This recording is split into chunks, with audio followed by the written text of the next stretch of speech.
함께 보실 말씀은 창세기 21장 8절에서 21절 말씀. 창세기 21장 8절에서 21절.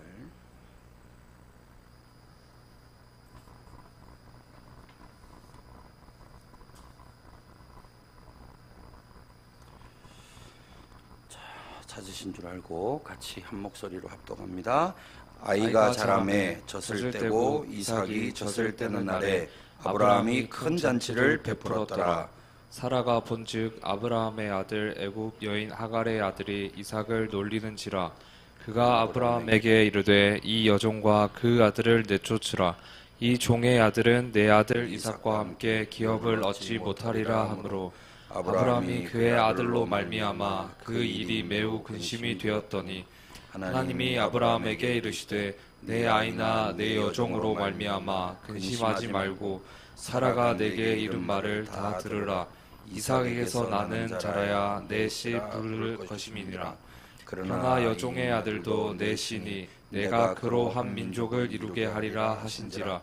아브라함이 아침에 일찍이 일어나 떡과 물 한 가죽 부대를 가져다가 하갈의 어깨에 메워주고 그 아이를 데리고 가게 하니 하갈이 나가서 브엘세바 광야에서 방황하더니 가죽 부대에 물이 떨어진지라. 그 자식을 관목 덤불 아래에 두고 이르되 아이가 죽는 것을 참아 보지 못하겠다 하고 화살 한바탕 거리 떨어져 마주 앉아 바라보며 소리내어 우니 하나님이 그 어린 아이의 소리를 들으셨으므로 하나님의 사자가 하늘에서부터 하갈을 불러 이르시되 하갈아 무슨 일이냐 두려워하지 말라.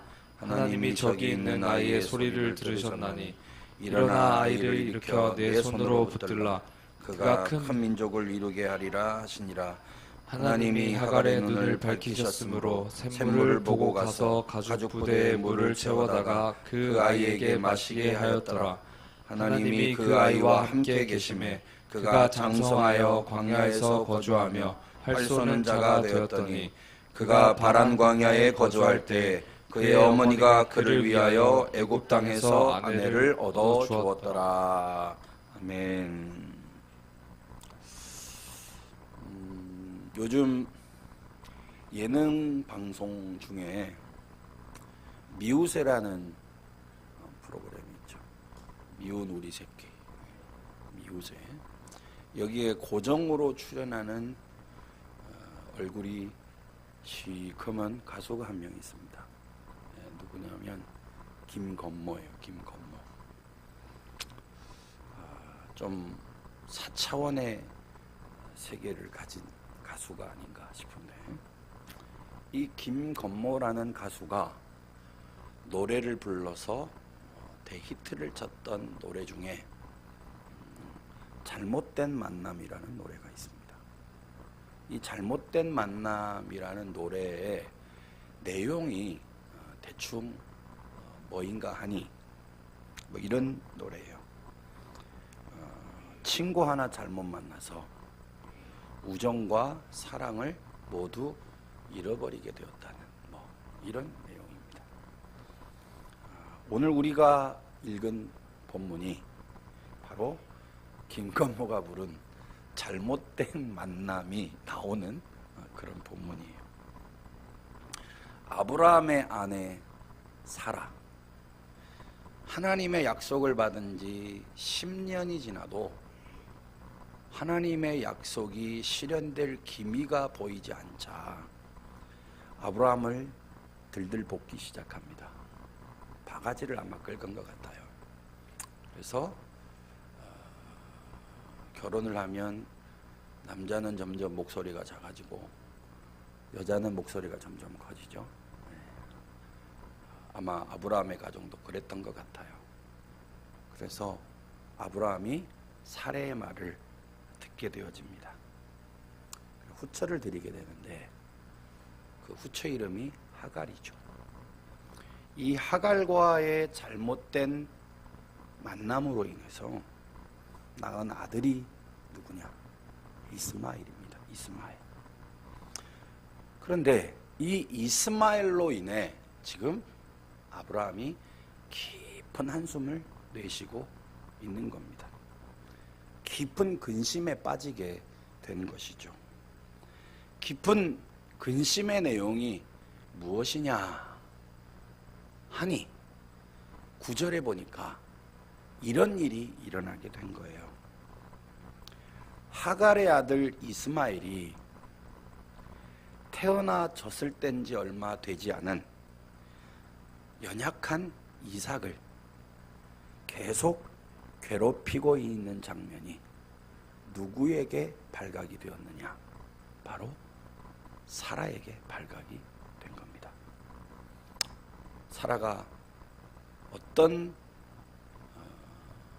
마음이 들었을까요? 사라가 이 모습을 보고 어떻게 되었을까요? 우리가 자주 하는 이야기가 있습니다. 뚜껑이 열려버렸어요. 뚜껑이 열려버렸어요. 그리고 아들이 없다는 이유 때문에 모진 세월을 견디며 후처의 눈치를 보며 살아야 했던 그 모진 세월들이 파노라마처럼 쭉 지나갑니다.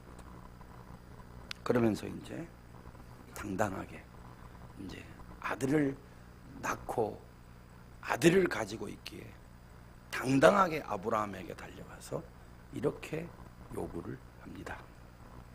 이 여종과 그 아들을 내쫓으라. 하갈과 이스마엘을 내쫓으라는 거예요. 자, 여러분, 아브라함에게 있어서 이스마엘은 어떤 대상입니까? 아브라함에게 있어서 이 이스마엘은요, 이삭이 태어나기 전에 아마 아브라함에게 아주 큰 기쁨을 안겨다 주었던 것이 이 이스마엘이에요. 이스마엘을 깊이 아마 아브라함은 사랑하고 있었을 겁니다. 그런데 이 그동안 키워왔던 이 이스마엘을 잃어버리게 될 것이라는 것, 아브라함이 상상이나 해봤겠어요? 그런데 지금 상상하지도 못한 일들이 지금 아브라함의 가정 속에서 벌어지고 있는 거죠. 사실은요, 이 당시 아브라함이 살아가고 있던 이 당시의 고대 관습을 보면 여종에게서 태어난 자식, 본처가 아들을 낳게 되더라도 반드시 이 여종의 아들을 보호해야 될 의무가 이 가정에 주어져 있었습니다. 그러하다면 하나님은 아브라함에게 어떤 처방전을 제시하고 어떤 해결책을 제시를 할 때 이 시대의 고대 관습처럼 누구를 보호해 줘야 돼요? 하갈과 이스마엘을 보호를 해줘야 합니다. 자, 하나님이 어떻게 하셨을까요? 여러분 12절을 한번 보세요. 자, 12절 다 같이 읽습니다. 시작. 하나님이 아브라함에게 이르시되 내 아이나 내 여종으로 말미암아 근심하지 말고 사라가 내게 이른 말을 다 들으라. 이삭에게서 나는 자라야 내 씨라 부를 것임이니라. 자, 여러분, 하나님이 지금 누구의 말에 힘을 실어주고 계십니까? 사라의 말에 힘을 실어주십니다. 사라의 말을 다 들으라고 하죠. 자, 여러분, 하나님은 왜 이런 처방전을 아브라함에게 던져주고 계시는 걸까요? 정말 하나님이 피도 눈물도 없는 그런 냉혈한이기 때문에 하나님이 이렇게 하고 계시는 걸까요? 아니면 오고 오는 모든 사람들에게 어떤 믿음에 대한 메시지, 그 묵직한 메시지를 던져주고자 하는 그런 숨은 의도가 숨겨져 있을까요? 함께 살펴보는 시간이 되어지기를 원합니다. 첫 번째, 하나님의 구원 방법은 단 하나뿐이라는 것을 가르쳐 주시고자 한 거예요. 하나님의 구원 방법은 단 하나뿐이라는 것을 가르쳐 주시고자 한 것이죠.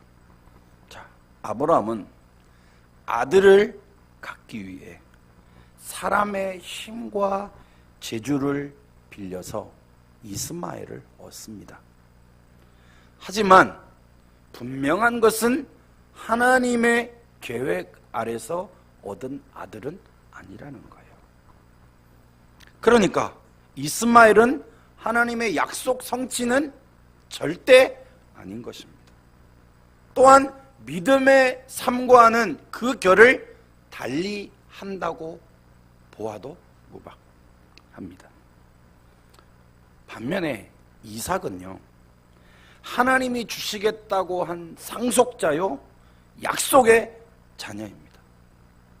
사라의 몸에서 사라를 통해 자식을 주겠다고 약속하신 그 약속의 자녀가 바로 이삭인 거예요. 이 이삭은 이스마엘처럼 자기의 힘과 재주를 동원해서 그렇게 얻은 아들이 아니라 순도 100% 믿음을 통해 하나님의 신령한 능력과 은혜를 통해서 얻은 아들이 바로 이삭인 것입니다. 이것이 원래 하나님의 의도인 거예요. 자, 로마서 5장 16절을 보면 이런 말씀이 있어요. 여러분 한번 들어보십시오. 그러므로 상속자가 되는 그것이 은혜에 속하기 위하여 믿음으로 되나니 이는 그 약속을 그 모든 후손에게 굳게 하려 하심이라. 율법에 속한 자에게 뿐만 아니라 아브라함의 믿음에 속한 자에게도 그러하니 아브라함은 우리 모든 사람의 조상이라. 여러분, 이게 무슨 말입니까? 아이고 머리 아파. 이 말씀은 이런 의미예요. 아브라함의 참 후손은 하나님의 약속을 믿고 받은 이삭이지, 인간의 힘과 재주로 얻게 되어지는 이스마엘이 아니라는 거예요. 이 원리가요, 여러분, 자, 잘 들으십시오. 이 원리가 믿음 생활을 살아가고 있는 우리에게 굉장히 중요합니다. 구약의 이 원리가 우리가 믿음으로 살아가고 신앙생활 살아가는 삶에 있어서 굉장히 중요하다는 거예요. 무슨 말이냐?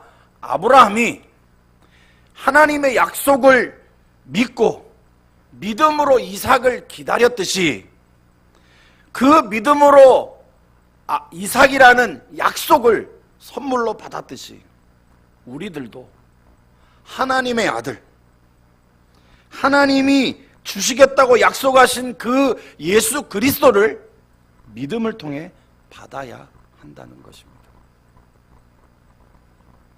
하나님께서 아브라함에게 자식을 줄 때 아브라함의 나이가 몇 살이었어요? 100살이었습니다. 100살. 이것은 아이를 낳을 수 있는 나이로 보면 절대 아이를 낳을 수 없는, 거의 임신하는 것은 불가능한, 육체적으로는 거의 죽었다고 보는, 성적 기능이 아예 죽었다고 보는 그 아브라함에게, 그런 상태에 있는 아브라함에게 하나님이 누구를 선물로 주세요? 이삭을 선물로 주세요. 우리는 이것을 기적이라고 부릅니다. 마찬가지로 하나님을 떠나 영이 죽어있는 우리에게 하나님이 주 예수 그리스도를 보내주셔서 그 예수 그리스도를 믿음으로 받을 때 그 예수님이 나의 주, 나의 하나님이 되실 뿐만 아니라 나를 죽음에서 생명으로 옮기시는 기적 중의 기적을 맛보게 된다는 의미가 이 이스마엘과 이삭의 삶에 투영되어 있는 겁니다. 그런데 여러분, 이 기적은 이스마엘이라는 카드로는 절대 맛볼 수 없다는 거죠. 왜 그러느냐? 요한복음 1장 13절을 제가 읽을게요. 이는 혈통으로나 육정으로나 사람의 뜻으로 나지 아니하고 오직 하나님께로부터 난 자들이니라. 자, 하나님으로부터의 출생, 죽음에서 생명으로의 전환, 죽었다가 영이 다시 사는 역사는 이스마엘이라는 카드로는 절대 되어질 수 없다는 거예요. 왜냐하면 이 이스마엘이라는 카드가 상징하는 게 뭐냐?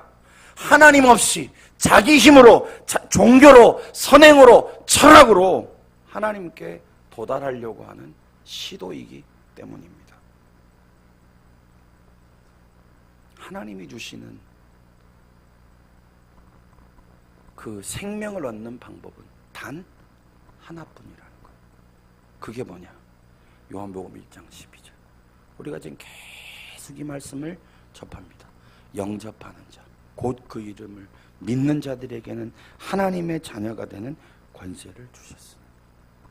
그러니까 여러분, 하나님이 아브라함에게 이스마엘을 내쫓으라고 하시는 것처럼 우리의 삶에도 추방돼야 되는 영역들이 있다는 거예요. 뭐요?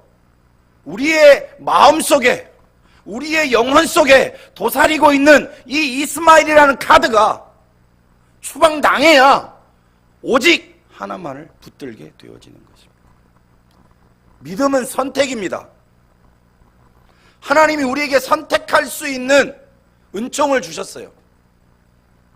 여러분, 선택한다는 건 뭡니까? 하나를 선택할 때 나머지 것들을 다 포기하는 거죠.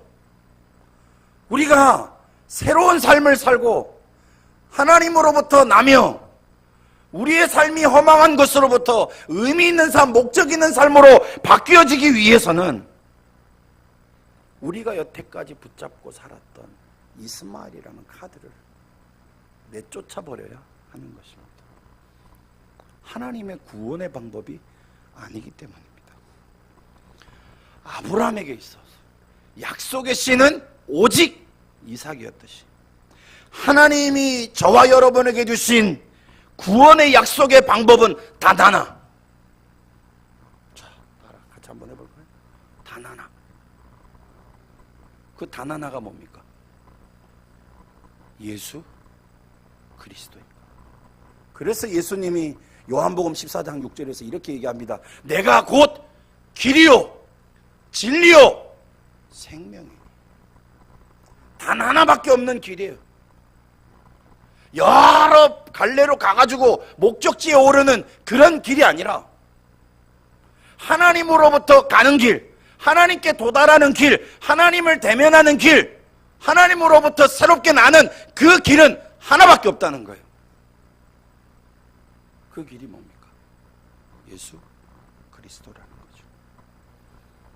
또한 이 약속의 예수 그리스도를 믿을 때 하나님이 저와 여러분에게 부어주시는 축복이 있어요. 요한복음 10장 10절에 보면 이렇게 기록이 되어 있습니다. 도둑이 오는 것은 도둑질하고 멸망시키려는 것뿐이요 내가 온 것은 양으로 생명을 얻게 하고 더 풍성히 얻게 하려는 것이라. 자, 이 도둑은 누구를 상징하느냐? 사단을 상징합니다. 여러분, 사단에게도 비전이 있다는 것 아십니까? 사단에게도 비전이 있습니다. 그 비전이 뭐냐? 사람의 인생을 무너뜨리는 거예요. 그것이 의미 있는 것으로 알게 했다가 그것이 의미 없는 것으로 발견되어 그 인생을 폭락시키는 것이 바로 사단의 비전입니다. 인생을 살아가다 보면 우리가 무엇인가를 건설하고 무엇인가를 채워놓고 무엇인가로 인해 기쁨을 맛보려고 살아가다가 인생을 살아가다가 내가 인생을 잘 산 줄 알았는데 인생을 살아가다 보니까 있었던 것이 다 없어지고 다 날아가고 남는 것은 오직 허무만 남게 되어지는 그 이유가 여러분 뭐냐? 그것을 통해 사단이 우리의 삶을 무너뜨리려고 해요. 그런데 반대로 우리가 예수 그리스도를 믿게 되어질 때 그 예수 그리스도로 인해 우리에게 주어지는 축복이 뭐냐? 부요함과 풍성함이라. 왜냐? 하나님이 내 안에 들어오셨기 때문입니다. 그 하나님이 전능하신 분이요, 그 하나님이 부요하신 분이요, 그 하나님이 하늘과 땅의 권세를 가지신 분입니다. 그분의 것이 내 것이 되어지고, 그분의 지혜가 내 지혜가 되고, 그분의 권세가 내 권세가 되어지는 거죠. 사랑하는 여러분, 지금 삶이 죽은 것과 다름없는 그런 고통스러운 삶을 살아가고 계시는 분들이 혹시 이 자리에 계십니까? 모든 것을 다 버리고 떠나고 싶은 우울함이 삶을 급습해 오신 분들이 혹시 이 자리에 계십니까? 지금 하나님의 약속의 씨로 오신 생명의 예수님께 마음의 왕자를 내어드리시기를 바랍니다. 여러분, 주님은 단순한 구세주가 아닙니다. 그 주님은 구세주일 뿐만 아니라 내 마음의 왕자의 주인으로 역사하시는 분입니다. 그 예수님이 내 삶의 주인이 되시는 순간, 그 예수님을 믿음의 주로 받는 순간, 내 영혼에 하나님이 버리시는 축제가 일어난다는 사실을 여러분 믿으시기를 바랍니다. 그 예수 그리스도가 우리의 삶의 혼돈을 질소로 바꾸십니다. 그 예수 그리스도가 우리의 삶의 물을, 우리의 삶의 허물을 풍성함으로 채워넣는 역사가 일어나게 됩니다. 그 예수 그리스도가 우리의 삶에 찾아온 낙심을 담대함으로 변화시키는 역사가 일어난다는 것을 여러분 믿으시기를 바랍니다. 이스마엘을 추방하는 이 사건, 추방해야 하는 이 상황은 하나님이 우리에게 던져주시는 메시지가 있습니다. 여태까지 의지하고 살았던 모든 것을 우리의 삶에서 내쫓으라는 거예요. 누구만을 의지하라? 주 예수 그리스도. 이 주라는 말을 주인으로 바꿉시다. 자, 우리는 이렇게 주인 예수 그리스도. 자, 다시 고백할까요? 주인 예수 그리스도. 다시 주인 예수 그리스도 믿으시기를 바랍니다. 두 번째, 하나님의 구원 계획은 모두를 포함하고 있다는 것을 가르쳐 주시는 거예요. 하나님의 구원 계획은 모두를 포함하고 있는 거예요. 자, 쫓겨난 이스마엘은 하나님의 약속이라는 테두리에서 점점 멀어져 갑니다. 멀어져 가네, 뭐 이런 것처럼 멀어져 갑니다. 그래서 이스마엘은 은혜 밖에 있는 것처럼 보이는 외인으로 성경 속에서 계속 나타납니다. 이스마엘의 후손들을 여러분 추적해 보세요. 구약에 이스마엘의 후손들을 추적해 보면 이게 다 하나님을 대적하는 자들, 하나님의 진노를 사는 자들이라는 모습으로 나타납니다. 하나님과 전혀 관계없는 사람처럼 보여져요. 오늘 본문을 보면 이스마엘은 결혼을 합니다. 가정을 이루어요. 그런데 누구를 짝으로 삼느냐? 하나님을 아예 모르는 이집트 여인과 결혼을 하게 됩니다. 그래서 자기의 아버지로부터 점점 멀어져 가고요, 그의 삶을 아버지로부터 점점 분리시켜 가는 것을 볼 수 있습니다. 그렇다면 이제 이 이스마엘이라는 사람과 그 후손은 하나님으로부터 철저히 버려진 인생이라는 것을 의미하는 것일까요? 여러분, 성경은 그 장을 보는 것도 중요하지만 성경은 전체를 보는 것도 중요합니다. 그 장을 성경의 전체의 구속사적인 드라마로 관통시키는 것이 정말 중요한 거예요. 자, 그런 관점으로 하나하나 한번 해보자고요. 여러분 14절을 한번 보세요. 자, 14절을 보면 14절의 중반절쯤 보면 이런 말이 있어요. 그 아이를 데리고 가게. 하갈이 그 아이를 데리고 가게 아니라는 말이 나오는데, 여기서 그 아이를 데리고 갔다라는 말이 헬라어로 풀이를 하면 이게 무슨 뜻이 되느냐 하면 사명을 주어 보내다라는 말이에요. 뭐라고요? 사명을 주어 보내다. 이 말은 아무 때나 쓰이는 말이 아닙니다. 하나님의 계획과 목적이 그 발걸음에 분명히 있다는 말이죠. 뿐만 아니라 하나님이 이 인생을 향해 가지고 있는 분명한 비전도 말씀해 주십니다. 여러분 13절을 보세요. 그러나 여종의 아들도 내 신이 내가 그로 한 민족을 이루게 하리라 하신지라. 여러분, 중동 사람들이 엄청난 힘을 가지고 있는 사람들이죠. 근데 저는 뭐 그쪽 지역의 모든 일련 되어져가는 모든 상황들을 볼 때 이게 그냥 되어진 것이 아닙니다. 하나님의 은총인 거죠. 하나님의 비전이, 하나님의 간섭하심이 있기에 가능한 거예요. 뿐만 아니라 이들의 삶에 하나님이 구체적으로 간섭하시기까지 하는 모습을 볼 수 있습니다. 여러분 19절을 한번 보세요. 19절. 19절은 같이 읽읍시다. 시작. 하나님이 하갈의 눈을 밝히셨으므로 샘물을 보고 가서 가죽 부대에 물을 채워다가 그 아이에게 마시게 하였더라. 자, 여러분, 이들이 가죽 부대에 물을 채워서 나왔는데 가죽 부대에 물이 다 떨어집니다. 그래서 죽게 되는 상황까지 왔어요. 근데 지나오는 길에 샘물을 보지 못한 것 같아요. 그런데 어느 순간에 하나님이 간섭하시니까 그들의 영안의 눈이 열리고 그들의 영적인 눈이 열려서 뭐를 보게 돼요? 샘물을 보게 돼요. 샘물. 그런데 이 19절 말씀을 어떤 주석가가 어떻게 풀이해놨느냐 굉장히 재밌어서 제가 봤어요. 이 샘물은 평소에 보이지 않았던 샘물로 하나님이 이 모자를 살리기 위해 갑자기 만드신 샘물이다. 그렇게 한번 보세요. 없었던 샘물인데 하나님이 이 모자의 삶을 살리고 회복시키기 위해 이 샘물을 만들어 놓았다는 거예요. 만드셨다는 거예요. 뭐가 있는 겁니까? 하나님의 구체적인 보살핌이 있는 거죠. 하나님의 구체적인 사랑이 샘물 속에 투영되어서 나타나고 있는 거예요. 왜냐?